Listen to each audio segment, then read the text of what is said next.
صبح 7 فوریه در آذربایجان انتخابات پرزیدنتی پیش از مهلت شروع شد. درباره برگزاری آن ماه دکبر سال گذشته پرزیدنت ایلهام علیف قرار قبول کرده بود. او از سال 2003 در این کشور غنی از نفت قفقاز جنوبی رهبر است. انتخابات‌های گذشته در این کشور برای قانون شکنی و تقلب افزون و نبود رقابت واقعی تنقید شده است.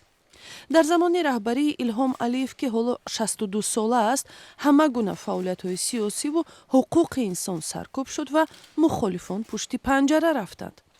بعد از پیروزی ارتش آذربایجان بر نیروهای ارمنی و تأمین نظارت پوره بر منطقه جدایی طلب قره‌باغ کوهی در ماه سپتامبر سال 2023 میزان محبوبیت علیف بالا رفته است. او شتابکارانه می‌خواهد با برگزاری انتخابات پیش از مهلت ادامه حضورش را تأمین و ماندنش را در قدرت قانونی بپوشاند. انتخابات پرزیدنتی در آذربایجان باید سال 2025 برگزار میشد. این نوبت آوازدهی در قلمرو قره‌باغ کوهی هم برپا خواهد شد. از این منطقه تیر ماه سال گذشته بیش از 100,000 ارمنی فرار کرده، بسیاری از گوشه های آن بی آدم مانده است.